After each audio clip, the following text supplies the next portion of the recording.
Essa noite, eu creio que a palavra do Senhor, ela vem para nos alinhar, para nos levantar. A palavra de Deus, ela sempre vem para nos alinhar, colocar em alinhamento, colocarmos na direção certa, porque a nossa vida é como um navio que está cruzando um oceano. E esse navio, ele muitas vezes está navegando numa água tranquila, sem ondas, mas muitas vezes também levantam tempestades, ventos fortes, e o navio balança e daqui a pouco ele sai da rota. E aí, o capitão tem que colocar ele de novo na rota. E a nossa vida, ela é assim, porque todos os dias nós sofremos influências, sofremos pressões, sofremos tempestades que vêm sobre a nossa vida, que sobrevêm sobre nós, e muitas vezes o inferno se levanta e sopra forte contra as nossas vidas, e tentando nos tirar da rota, da direção certa. Muitas vezes nem é o inferno, é a nossa própria carne, a nossa própria natureza humana, que ela se inclina sempre ao contrário de Deus. O nosso espírito, ele busca a Deus porque ele veio de Deus, mas a nossa carne, ela quer as coisas da carne. O apóstolo Paulo fala isso. Então muitas vezes nós precisamos resistir, precisamos dizer não aos nossos impulsos, à nossa natureza humana, para que possamos estar alinhados com a palavra de Deus. Amém? Nós somos a igreja de Jesus, a noiva de Cristo, e Ele vem buscar, e Ele vai vir buscar, e está perto dele vir buscar a noiva. Eu já vi pastores dizendo que não passa desta geração e Jesus vem, porque as profecias bíblicas já estão tudo cumpridas, só falta Jesus voltar. Mas Ele é longânimo, e Ele está dando tempo ainda, para que nós possamos organizar a nossa vida. E nessa noite a palavra de Deus, ela é muito clara em trazer para nós direção, para nos levantar, para nós nos posicionar, porque nós, como filhos de Deus, queremos viver o melhor desta terra, e temos direito a isso, mas quando nós nos colocamos como filhos de Deus,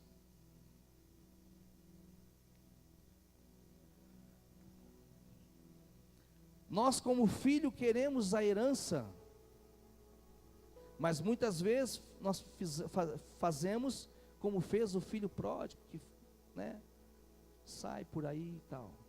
Mas vamos à palavra desta noite. Eu quero convidar você a abrir sua Bíblia comigo, no livro de Ageu, profeta Ageu. Profeta Ageu é meio complicado, mas é bem fácil. É antepenúltimo livro do Antigo Testamento. O primeiro livro do Novo Testamento é Mateus. Você volta 2. Você volta a Malaquias, Zacarias, você vai chegar no profeta Ageu. Vou dar um tempinho para você achar, mas com essa dica aí ficou fácil, né?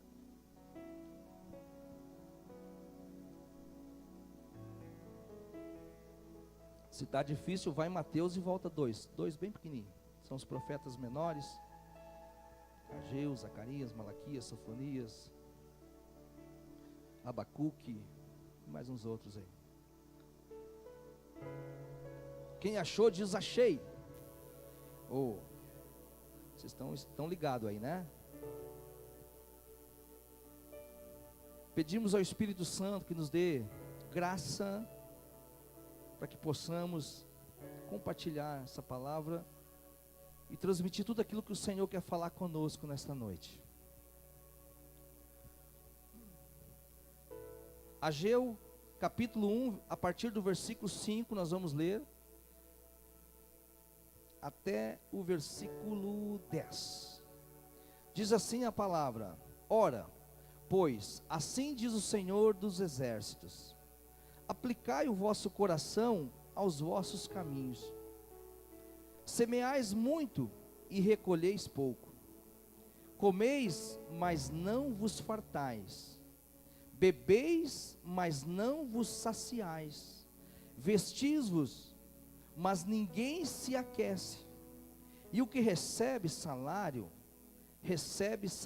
num saquetel furado. Assim diz o Senhor dos Exércitos: aplicai o vosso coração aos vossos caminhos. Versículo 8: subi o monte e trazei madeira, e edificai a casa, e dela me agradarei, e eu serei glorificado, diz o Senhor.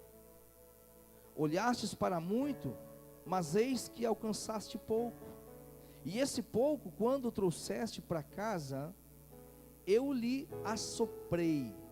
Por quê? Disse o Senhor dos Exércitos: por causa da minha casa que está deserta, e cada um de vós corre à sua própria casa. Por isso retém os céus o seu orvalho, e a terra retém os seus frutos.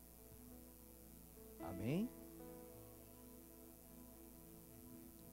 Esse texto nos fala de algo que aconteceu cerca de 520 anos antes de Cristo, quando o povo de Deus volta do exílio, do período de escravidão na Babilônia, e agora eles vêm para ajudar, para restaurar a cidade, os muros, e principalmente o templo, o lugar da adoração, o lugar aonde o povo se reunia, e se reúne até hoje, para adorar o Senhor, para que ali a glória do Senhor se manifestasse, para que ali oferecessem holocaustos e sacrifícios ao Senhor.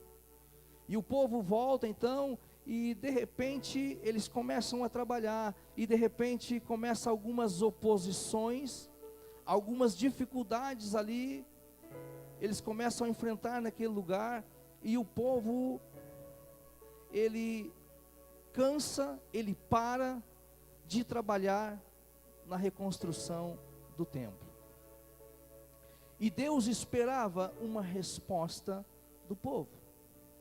Deus, ele sempre espera uma resposta de nós. Nós temos um hábito errado, às vezes, de achar que Deus tem que dar resposta para nós. É nós que precisamos responder a Ele. Ele é Deus, Ele é poderoso, Ele já fez tudo por nós. E é nós que temos que dar uma resposta para Ele.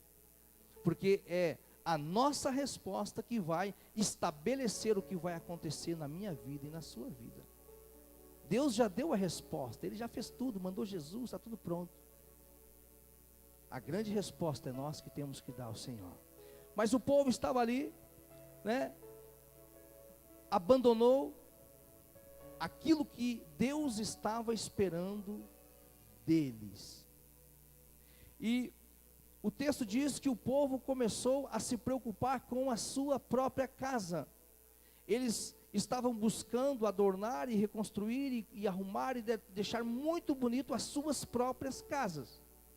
E eles abandonaram a casa do Senhor, a reconstrução da casa do Senhor.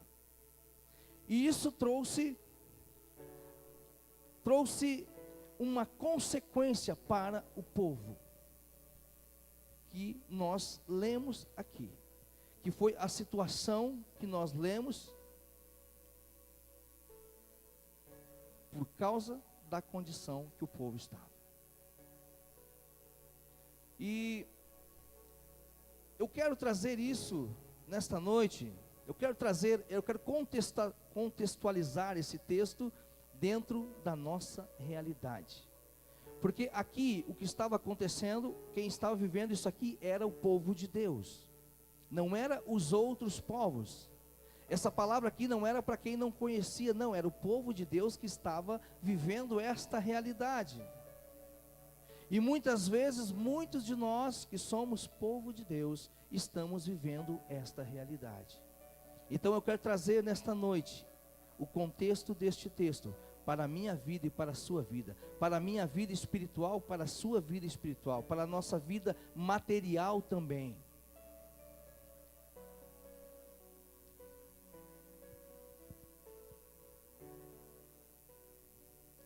O versículo 6, Deus, Ele diz o seguinte: semeais muito e recolhei pouco. Ou seja, trabalha muito, se esforça muito, se arrebenta e não recebe quase nada, ou não virem quase nada. É o que Deus está dizendo aqui. Comeis e não vos fartais, bebeis e não vos saciais, vestivos, mas ninguém se aquece, e o que recebe salário é como num saquetel furado. Aqui nós entendemos que o povo estava vivendo duas situações. Primeira, uma crise, uma dificuldade financeira. Segunda, o povo também estava vivendo uma crise espiritual. Por que a crise financeira? Porque eles trabalhavam, se esforçavam, davam o seu melhor, quase se matavam e não acontecia nada, não sobrava nada. Você conhece alguém assim? Você já viu falar de alguém assim? Que trabalha muito, se mata e não vira em nada? O povo estava assim. Aqui se revela uma crise financeira. Aí tem uma outra situação que revela uma crise espiritual, porque o povo comia e não se saciava. O povo não se fartava, o povo bebia e não saciava a sede, o povo se cobria e não se aquecia. Ou seja, eles buscavam, ansiosamente comiam, mas faltava algo no seu interior, faltava algo dentro deles, que somente Deus poderia preencher. Porque se você come é porque você tem o que comer. Mas se a pessoa come e ainda está faltando algo, a pessoa bebe, enche de água e ainda está faltando algo, é porque não é a água que está faltando, não era a comida que estava faltando.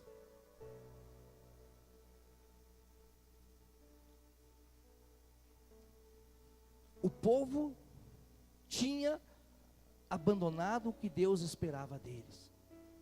Deus esperava que o povo trabalhasse na casa, reconstruindo o lugar. O povo não ia mais adorar, o povo não estava buscando mais a Deus. O povo estava vivendo os seus próprios caminhos, cada um batalhando, eu tenho que me dar bem, eu tenho que, Trabalhar é bom, faz bem, todos precisamos.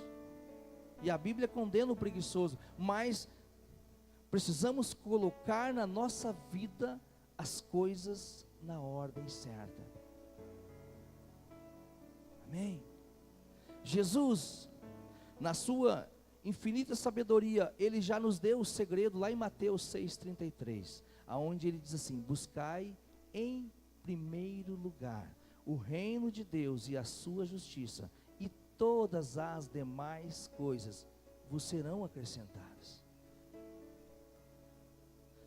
Talvez lá para quem está no mundo, para quem não é de Deus, ele pode fazer o que quiser, trabalhar noite e dia, vai dar certo. Mas para quem tem a marca de Deus, para você que é povo de Deus, você não pode alterar a ordem das prioridades na sua vida, igreja.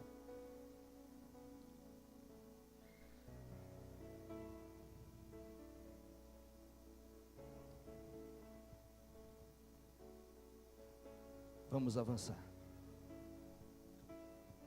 Porque não é isso que Deus tem para nós. Não é isso. Não é isso. O problema é que nós saímos da rota. Nós perdemos o foco. O que recebe salário, recebe numa bolsa furada. Ou seja, a vida do povo não estava dando nada certo. Estava complicado o negócio.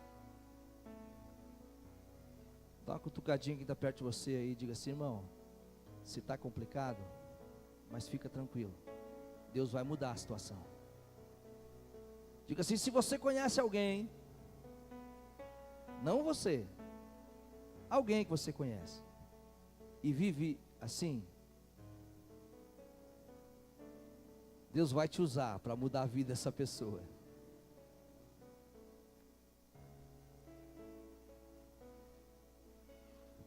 No versículo 9, nós encontramos aqui a continuação do relato da condição que o povo estava.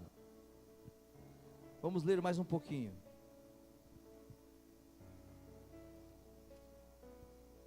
Deus diz: olhaste para muito, mas eis que alcançaste pouco.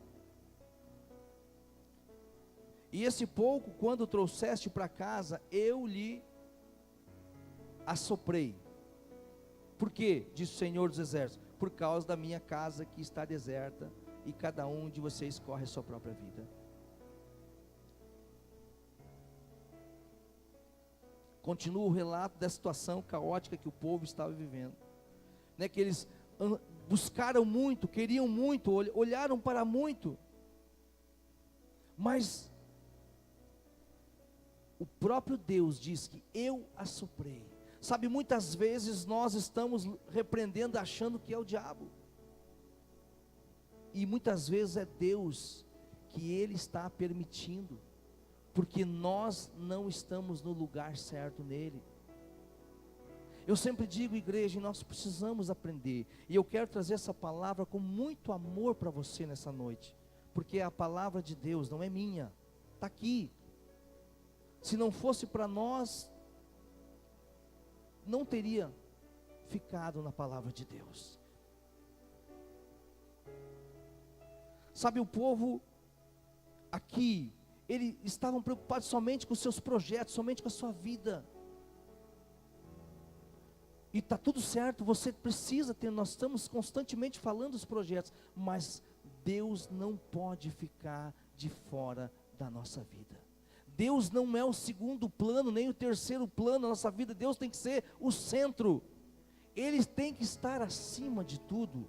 Porque tudo aquilo que você, como filho de Deus, como povo de Deus, for fazer, se Deus não estiver acima de tudo. Só que é o seguinte, isso não é só em palavras.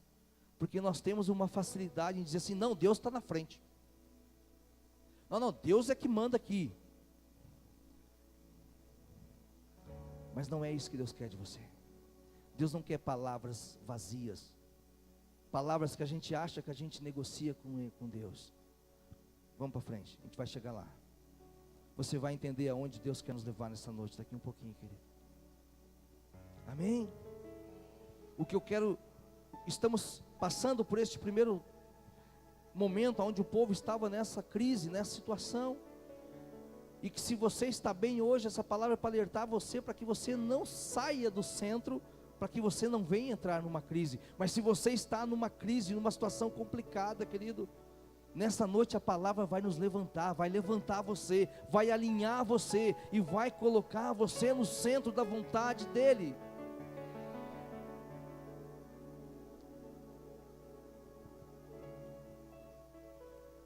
No versículo 8, Deus, Ele dá a receita, o conselho para mudar aquela realidade. E se você por acaso tem sido alguém que tem agido como o povo estava agindo, sabe, correndo, só trabalhando, só vivendo sua vida, sabe, e você perdeu a paixão e a chama pelo Senhor, nesta noite essa palavra é para você. Talvez você tenha corrido demais, trabalhado demais, e tem virado um estresse, sabe, talvez você busque em tantas coisas, tentar preencher o vazio da sua alma, e você não consegue. Busca no relacionamento aquilo que você deveria buscar em Deus. Busca em roupas, busca, sabe, em móveis, busca em carro, em adquirir coisas. E quando você chega e adquire, ou você se envolve com alguém, depois, mas não era isso que estava faltando. É como o povo, eles comiam, eles bebiam, e ainda continuava lá dentro um vazio, faltando alguma coisa. Trabalhavam e viravam em nada. No versículo 8, Deus nos dá um conselho para mudar aquela realidade. E eu quero compartilhar com você nesta noite. Vamos ler o versículo 8, que diz o seguinte: Deus diz: subi o monte, e trazei madeira, e edificai a casa, e dela me agradarei, e eu serei glorificado, diz o Senhor. Deus não tinha nada de errado com o povo trabalhar e adquirir. O problema é que eles simplesmente esqueceram de edificar o templo do Senhor. Eles não edificaram o templo. Diga comigo, não edificaram o templo do Senhor. E é isso que faz toda a diferença na vida de um filho e de uma filha de Deus: a edificação do templo. Pastor, vamos fazer uma igreja nova, um prédio? Não, nós vamos chegar lá. Deus diz: subir o monte. Primeira coisa, Deus diz: subir o monte. O que tem a ver o subir o monte com a gente aqui? Nós vamos subir os morros de Nova Hartz? Não. Eu quero agora trazer isso para um contexto espiritual da nossa vida. O subir o monte é chegar-se a Deus. Abre para nós Tiago 4:8. Talvez você, querido, que tem corrido só atrás da sua vida, nessa noite o Senhor está convidando você para subir um monte, porque é lá que as coisas vão acontecer, é na presença dEle. Aqui a palavra diz: chegai-vos para Deus, e Ele se chegará para vós. Limpai as mãos, pecadores, e vós, de espírito vacilante, purificai os corações.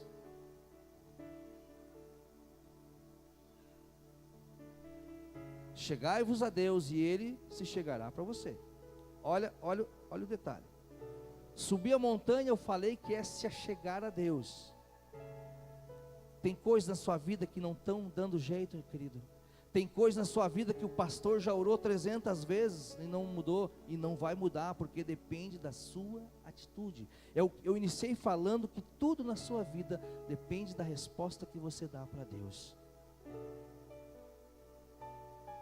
Chegai-vos, primeiro quem tem que dar resposta? Ali diz: chegue a Deus. Não, Deus chega a você e depois você chega a Ele. Me ajuda? Não. Diga para quem está perto: é para você, irmão. É com você o negócio. Chegai-vos para Deus. O primeiro passo sempre é nosso. E Ele então se chegará a vós. E quando Ele chega a nós, nós chegamos a Ele, Ele vem a nós. Então começa esse processo, porque quando Ele vem, Deus é luz, e quando a luz dele vem sobre nós, então a luz ela vem revelando tudo aquilo que está escuro, todas as trevas, né? Você está num quarto escuro, você não enxerga, ou um pouca luz, você não vê o que está nos cantos, talvez escondido, mas ligou uma luz forte, você enxergou a sujeirinha que estava lá no canto, você viu lá uma formiguinha caminhando no canto. Quando a luz de Deus ela chega na nossa vida, você começa a ver tudo aquilo que precisa ser tirado, tudo que precisa ser limpo. Chegai-vos a Deus, e Ele chegará a vós. Então, limpai as mãos, pecadores, e vós de espírito vacilante. Você que um dia está lá em cima, né? Tem gente que um dia está no fogo de Deus, outro dia parece que chupou o limão. Tem dia que está empolgado, outro dia está para baixo. Tem dia que está feliz, tem dia que está brabo, não dá para chegar perto. Espírito oscilante, ânimo dobre, pessoa instável, que a psicologia chama de bipolaridade, os casos mais graves. E purificai os corações. Agora nós vamos ler Salmo 24. Primeiro passo, subir o monte, chegar a Deus. Aqui o salmista ele inicia dizendo: quem subirá o monte do Senhor? Ou quem estará no seu santo lugar? Versículo 4.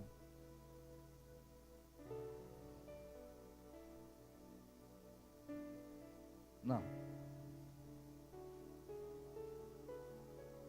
24 e 4. Agora sim. Quem subirá ao monte do Senhor? Aquele que é limpo de mão e puro de coração, que não entrega sua alma à vaidade, nem jura enganosamente.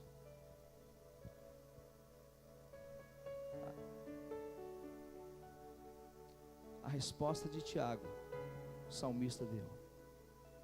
Primeiro passo, subir a montanha, chegar-se a Deus, e Ele chega a nós, e Ele vai nos purificar, vai purificar o nosso coração, que muitas vezes é tão cheio de tanta religiosidade e não leva a nada.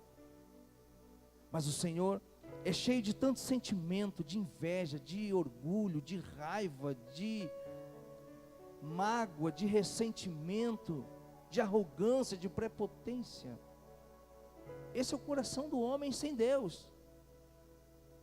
Esse é o coração, essa é a realidade da humanidade, de um homem ou mulher sem Deus. Nós somos assim, todos são assim. Mas quando nós nos achegamos a Deus, Ele começa a limpar, Ele começa a mudar essa realidade da nossa vida. Você está comigo?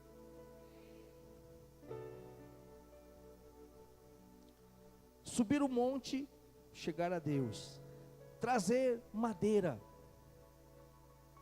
Madeira na Bíblia significa a nossa humanidade. Sabe, Deus não espera que você seja perfeito.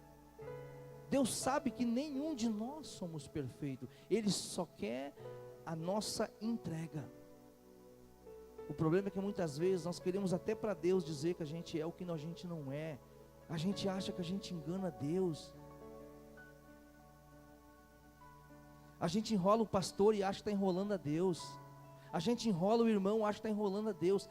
Ele conhece a nossa humanidade. O segredo é nós colocar isso diante dele, é nós entregar isso para ele. Deus não tem problema com as nossas fraquezas, nem com os nossos pecados. Deus tem problema com a dureza do nosso coração, com o nosso orgulho. Então, chegar a Deus, entregar a nossa humanidade, sabe, chegar nele e dizer: olha a oração lá do publicano e do fariseu. O fariseu chegou para Deus: Deus, não sou como esse cara aí, eu jejuo, eu dou dízimo, sou o cara, Deus. Já o publicano chegou humilde na presença de Deus. Deus quer ver essa sinceridade de nós, essa transparência, essa entrega. Ele sabe que nós somos homens, Ele conhece, foi Ele que nos fez. Foi Ele que fez você, querido. O diabo deu uma deformadazinha, né? Eu sempre digo que Deus forma, o diabo deforma, a igreja reforma e Jesus transforma. Jesus vai transformar a sua vida hoje, irmão. Você vai sair daqui diferente. Você vai sair daqui melhor. Deus tem coisas maravilhosas para a sua vida. Mas nós temos que nos preocupar com o templo. Nós temos que edificar o templo. Porque tudo acontece no templo. Era no templo que Deus vinha e manifestava a glória dele. Ali estava a arca, que simbolizava a presença de Deus. Ali no templo, onde se manifestava, onde Deus falava, onde as coisas sobrenaturais aconteciam. Por isso que você tem que se preocupar com o templo, irmão. Porque é lá que vai acontecer o milagre. É lá que as coisas acontecem. Porque quando isso acontecer, Deus será glorificado da sua vida. É o versículo 8, Deus diz: subi um monte, trazei madeira, edificar a casa, e dela me agradarei. Se o templo for edificado, se ele for construído, Deus se agradará, diz o Senhor, e Deus será glorificado. Amém? Aleluia. Nesta noite, querido, essa palavra ela não vem para nos julgar, ela não vem para nos acusar, mas a palavra vem para nos animar, para nos levantar nessa noite. Sabe, o povo estava ali preocupado só com a sua vida, trabalhando que nem louco e tudo dando errado. E agora Deus levanta esse profeta e traz essa revelação, diz: olha gente, está acontecendo isso na vida de vocês, está dando tudo errado, porque vocês deixaram a construção do templo. E Deus está dizendo que se vocês se voltar para Ele, as coisas vão mudar. Se vocês se preocuparem em edificar o templo, vai mudar tudo. Então essa palavra nessa noite, assim como foi para o povo, e teve um final maravilhoso, assim como foi para o povo naquela época, é para nós nesses dias. Não mudou. A palavra de Deus, ela vem nos levantando, nos abrindo a nossa visão, nos tirando de uma zona de engano, muitas vezes, que nós acabamos nos prostrando. E aqui, quando o profeta faz então agora esse comunicado, que ele traz essa mensagem da parte de Deus para o povo, olha o que acontece, queridos. Vamos lá no versículo 12 agora.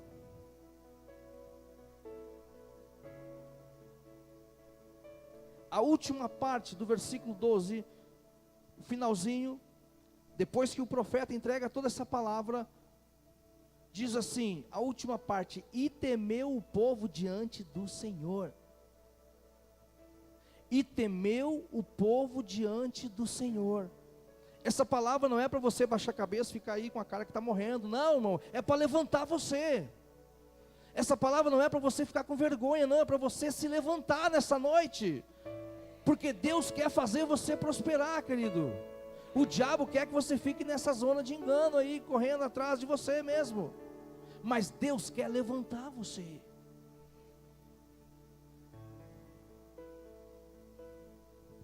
E temeu o povo diante de Deus. Versículo 12: e quando o povo se temeu, quando o povo se colocou nessa condição de temor de Deus, e Deus conhece o nosso coração, por isso que eu digo que às vezes a gente quer enganar Deus, mas Deus conhece a realidade que está lá dentro de mim e de você.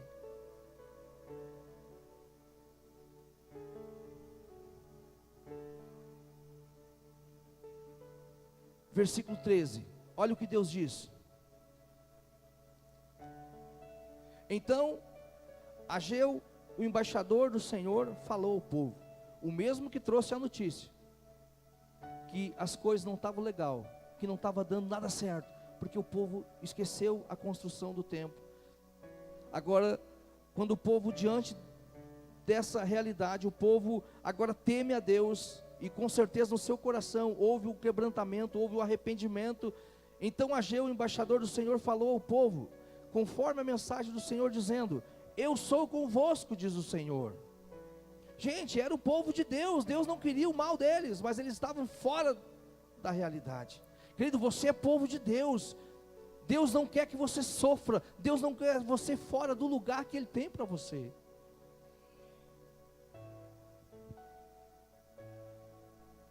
Eu sou convosco, diz o Senhor. E o Senhor levantou o espírito de Zorobabel, filho de Sealtiel, príncipe de Judá, e o espírito de Josué, filho de Josadaque, como sacerdote, e o espírito do resto de todo o povo, e vieram e trabalharam na casa do Senhor dos exércitos, seu Deus.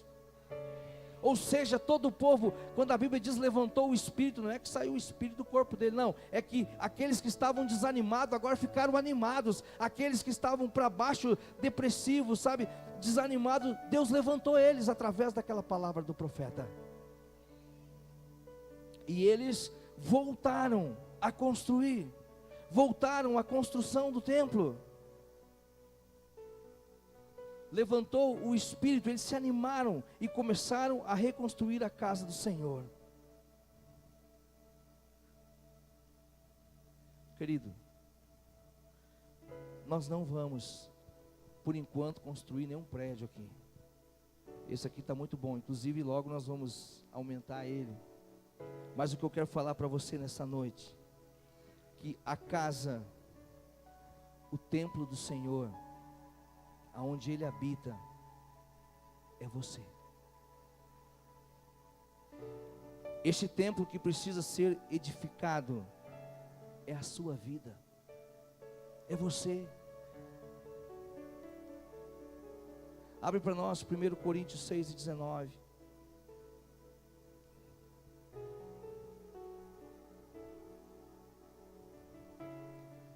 Ou não sabeis que o vosso corpo é o santuário do Espírito Santo que habita em vós, o qual possuís da parte de Deus e que não sois de vós mesmos. A Bíblia diz que esse Deus agora, Ele não habita mais lá na arca, dentro daquele templo. Ele não habita mais agora em templos feitos por mãos de homens, mas hoje o templo que o Espírito Santo Ele habita é dentro de você.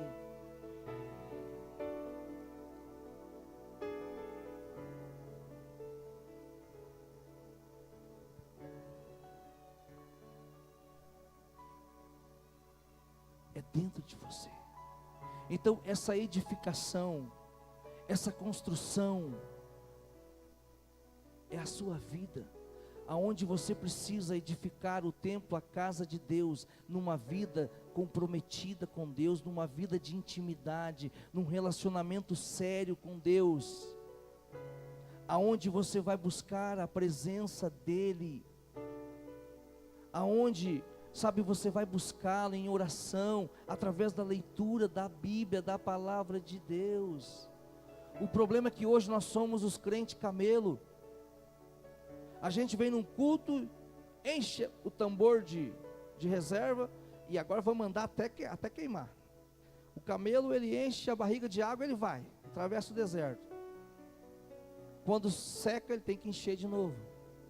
Não, nós não podemos viver de culto em culto.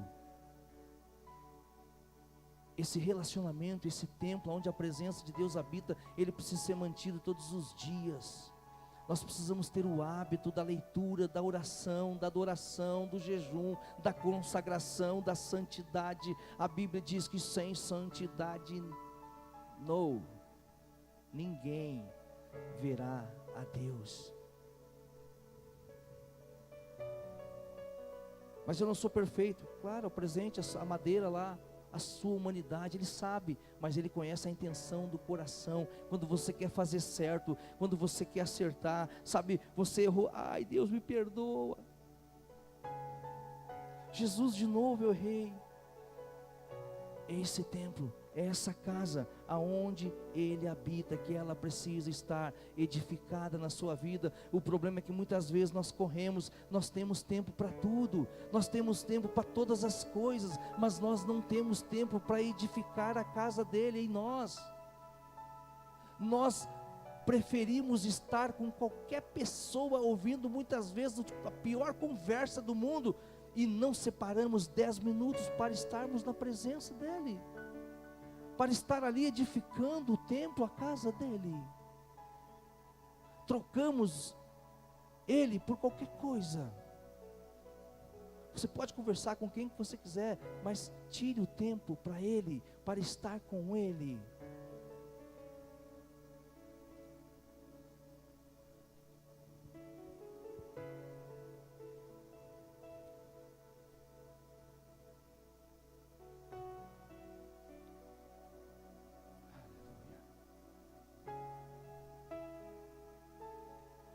Quando nós mergulharmos no relacionamento com Ele,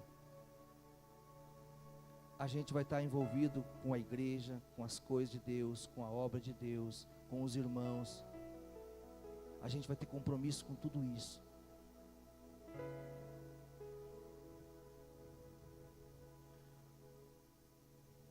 Porque na igreja nem todo mundo está comprometido. nem todo mundo está comprometido.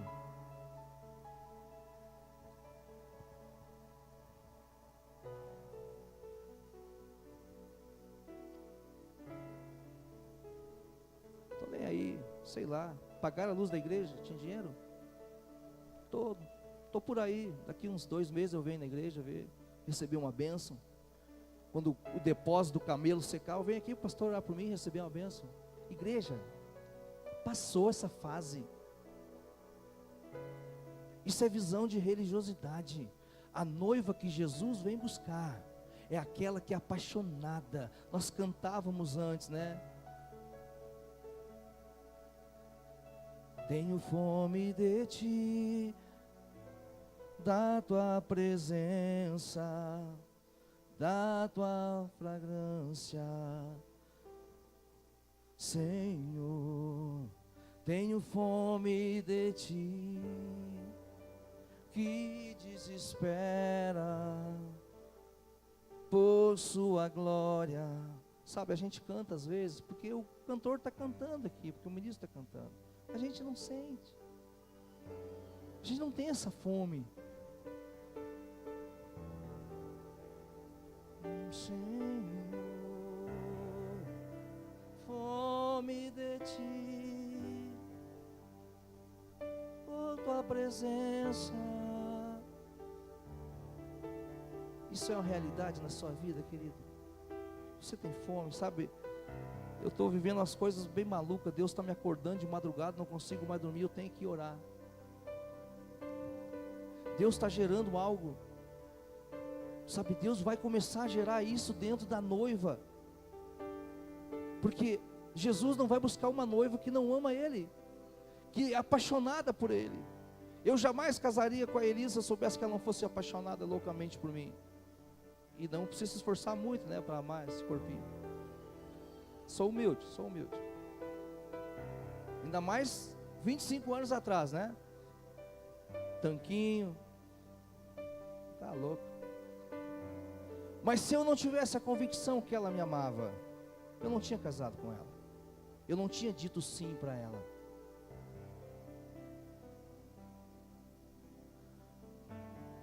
Você ama Jesus de tal maneira que Ele pode dizer sim para você.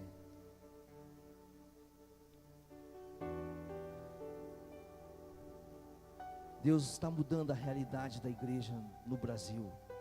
No Brasil se plantou uma igreja que busca Deus para Ele dar um celular, para dar um marido, para dar uma mulher, para dar um carro.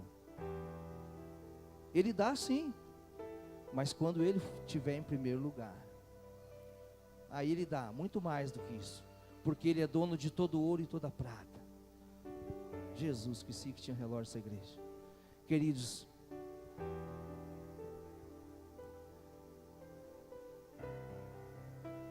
o Senhor está nos chamando para nós parar um pouco. Sabe, se você correr menos e trabalhar um pouco mais na construção do templo, a sua realidade vai mudar. Aquilo que entra por cima e sai pelos lados, não vai sair mais, vai transbordar. Ele vai derramar e vai começar a transbordar, querido. Amém? Você vai transbordar em tudo na sua vida para poder abençoar muitos outros, ajudar muitos outros, em todas as situações, em todas as áreas. Mas para isso nós precisamos voltar, subir um monte e edificar o templo dele, edificar as nossas vidas. Amém, igreja? Se nós fizermos isso, a realidade vai mudar. Porque olha o que aconteceu. Quando o povo se levantou para construir aquele templo, e eu quero que você fique de pé agora, em pé, para que nós possamos ler este texto aqui. Versículo 6 do capítulo 2 de Ageu.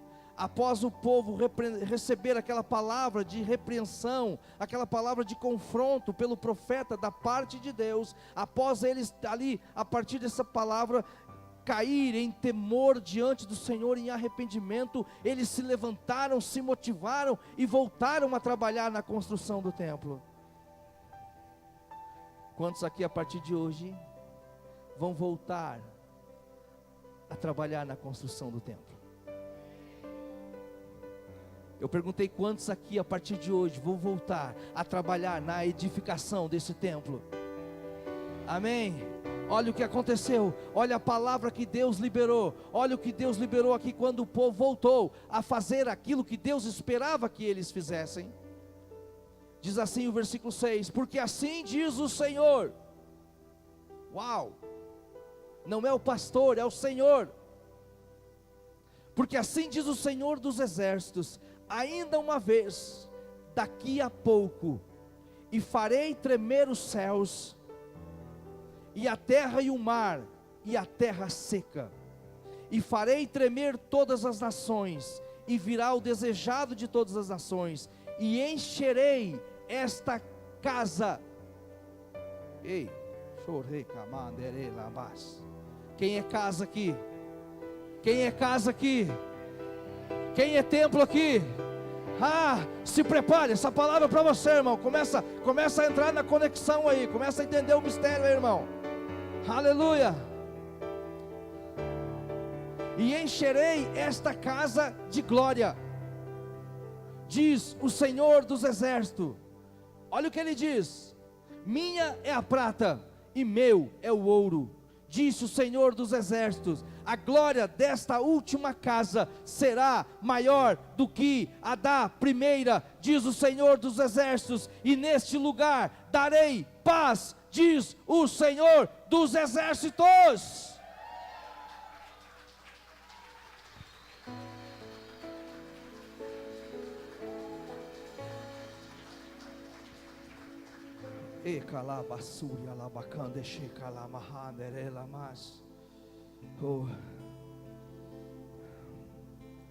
Deus quer edificar uma nova casa na sua vida, querido, um novo altar de adoração a Ele, aonde o fogo, como diz lá em Levítico, e o fogo arderá continuamente sobre o altar. O fogo não vai se apagar, você não vai precisar viver de culto em culto, 24 horas, sabe, o fogo queimando, incendiando aonde você vai passar. O fogo de Deus vai tocar vidas. Você vai viver de glória em glória, querido, não de dificuldade em dificuldade, de luta em luta, de emprego em emprego, de enfermidade em enfermidade, de crise em crise. Não, Deus quer que você viva de glória em glória.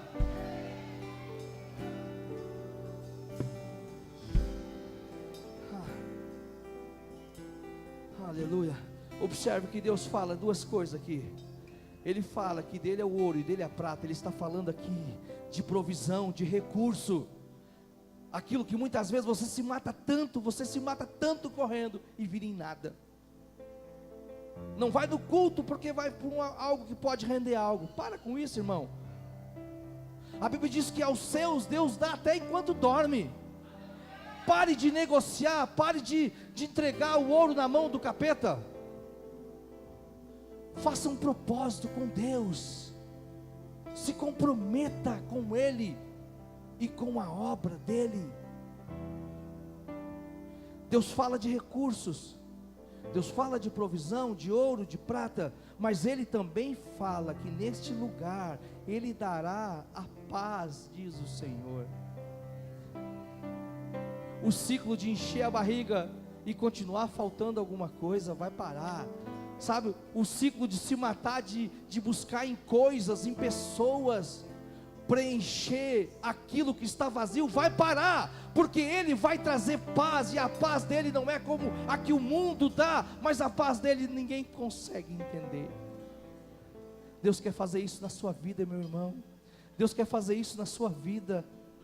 Sabe, eu falei semana passada, chega de uma vida medíocre, uma vida de aparência. É tempo de nós sermos verdadeiros, porque aí nós vamos viver a verdade do que a palavra de Deus diz a nosso respeito.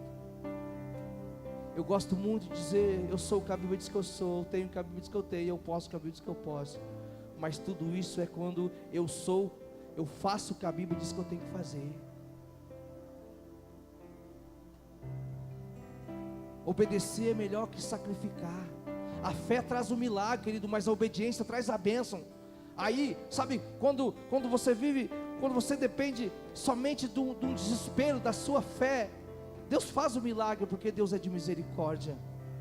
Agora, quando você viver princípios e a obediência, você vai viver aquilo que alguns irmãos já estão vivendo neste lugar. A bênção vai correr atrás de você. Aleluia. Vamos adorar a Deus.